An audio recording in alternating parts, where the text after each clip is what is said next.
The Saudi Arabian Grand Prix takes place this weekend, and Max Verstappen's dominant performance in Bahrain is the main question this week. Will he be able to continue it, or will someone else take him on? But anyway, the Saudi Grand Prix was on the calendar for the first time in 2021. Back then, it was the penultimate race of the season, and Lewis Hamilton and Max Verstappen had an incredible draw. A few months later, the situation was very different. Verstappen was fighting for victory, but it was Charles Leclerc he was fighting it with. The GP delivered spectacular qualifying, but overtaking is a lot harder on the street circuit. The circuit was designed by Carsten Tilke, indeed the son of F1's Hermann, and the fast circuit is unique to the circuit, although some drivers also consider it dangerous. This is because the fast section has little visibility of what's happening in front of you. Because it's a high-speed circuit, the likelihood of crashes is also higher, so a safety car will most likely make an appearance. Consequently, in 2022, the drivers only went for one stop and did so in a safety car. Sergio Perez went one lap early and lost his leader as a result, and according to weather.com, there's a 0% chance of rain, unsurprisingly. The temperature is a lot higher. In Bahrain, it was around 25 degrees. Over the weekend, we can expect about 31 degrees. Since driving will take place later in the day, it may drop though.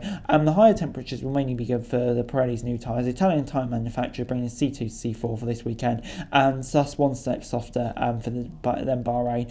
It does have the asphalt tyres than Bahrain circuit, which will be good for the tyres. But anyway, the F1 season is just underway, but it's clear that Red Bull will be the favourites. The team achieved a 1-2 in Bahrain with playful ease, with Max Verstappen and Sergio Perez, with Verstappen even being admonished by his engineer to slow down. The gap to the competition was startling. Fernando Alonso on P3 was the main closest challenger to the Red Bull, but 38 seconds from the winner. Charles Leclerc drove a little closer to Red Bull, but before he crashed out and will face a 10-spot grid penalty due to the failed parts. Ferrari is thus struggling with reliability issues and appeared to lap pace as in the race as well. Aston Martin was closest to Red Bull in terms of race pace, but whether they can really make things difficult for Red Bull over an entire weekend makes it difficult to be seen. Mercedes will come into Saudi Arabia with update, but Toto Wolff does not have much hope of them getting better results. It will be between Perez and Verstappen in Saudi Arabia, you'd imagine, and Verstappen will be the favourite. Perez did show good pace in 2022 at this circuit, qualifying on pole and was leading until the safety car kind of screwed him over. He's also good on street circuits, but Max rarely gives presence. Behind it's likely to be between the Spaniards Alonso and Sainz,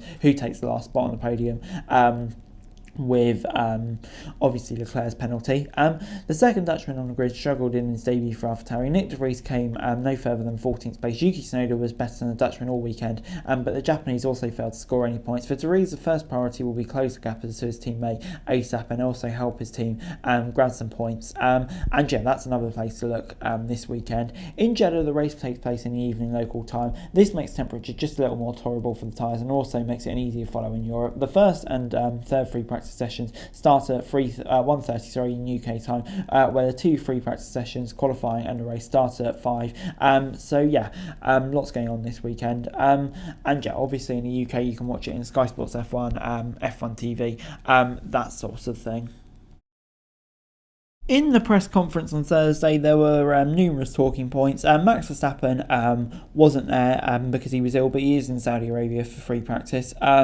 So yeah, obviously hope he's well, and yeah, still expecting him at the best this weekend because that's just how good he is. And yeah, Lewis Hamilton was also in the news. He's parted with long-term trainer Angela Cullen, who she's obviously been around for ages. So yeah, quite surprising news. He also said Mercedes 1.5 seconds off from race pace. So yeah, really kind of exaggerating how far behind Mercedes are and how much work they have to do to catch up. In FP1, it was Max Verstappen who unsurprisingly topped the timing, with Perez in second and Alonso in third. Yeah, as always with kind of these night races, there's not a huge amount you can read into practice one. Obviously different conditions and all of that.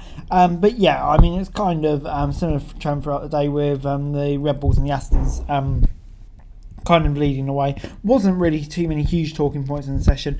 Yeah, just on the whole, a pretty unrepresentative session. But in practice too, it was a bit more representative. We had Max Verstappen on top, Fernando Alonso second, Sergio Perez third, Ocon in the Alpine in fourth. He looked really good.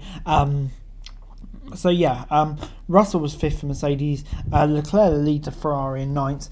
So yeah, obviously there's stuff there that doesn't quite make sense, and we'll get a clearer picture tomorrow. But it does seem to be a bit closer than Bahrain, especially on race runs. But Red Bull still do seem to have the edge. Don't think we've seen Ferrari's full potential yet. Aston's, where do they slot in? Yeah, we're all going to find out tomorrow, I guess. And before I go, let me run you through my predictions for this weekend. I've gone optimistic. I'm not going to try and predict Verstappen for everything. So on pole, I'm going to say it'll be Charles Leclerc.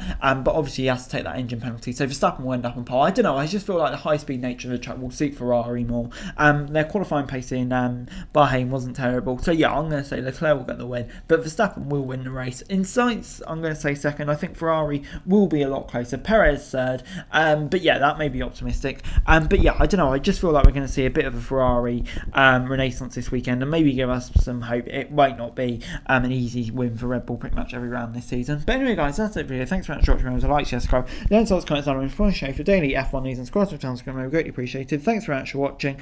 Peace out.